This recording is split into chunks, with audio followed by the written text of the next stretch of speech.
L'installation Les Dépaysements, c'est un projet de recherche et de création qui a été développé dans le cadre d'une maîtrise sur mesure en art visuel et en anthropologie, l'Université Laval. C'est un projet en fait qui se passe entre deux territoires, le Québec et la Nouvelle-Calédonie, qui est une collectivité française dans le Pacifique. C'est un projet qui a rassemblé 26 participants. Il y en a qui sont donc, comme je disais, québécois, calédoniens, mais il y en a qui sont devenus calédoniens, il y en a qui sont devenus québécois aussi. C'est aussi ça que ce projet interroge. Donc on a aussi des expériences de vie qui sont très différentes et c'était intéressant de mettre en relation aussi deux générations de personnes. L'idée de base, c'était de relier ces deux contextes et de relier aussi des expériences de migration croisées parce qu'à partir de 2007, il y a des centaines d'étudiants calédoniens qui sont venus s'installer temporairement au Québec pour étudier en technique minière dans les cégeps du Nord québécois. Et parallèlement, beaucoup de travailleurs québécois sont venus travailler en Nouvelle-Calédonie dans les mines qui se développaient beaucoup là-bas.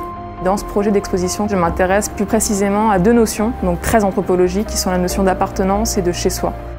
Dans l'installation, dans l'espace, c'est 3 écrans.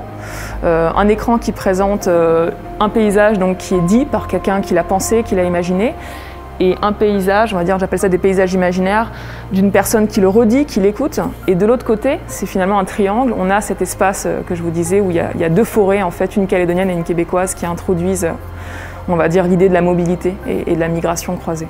J'ai invité chacun des participants, qu'ils soient présents au Québec ou en Nouvelle-Calédonie. Je leur ai demandé finalement de me décrire des espaces très intimes, très personnels. Dans un second temps, j'ai invité les participants à écouter l'entrevue d'un autre participant et à la redire.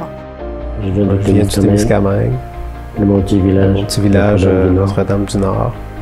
C'est mon point d'origine.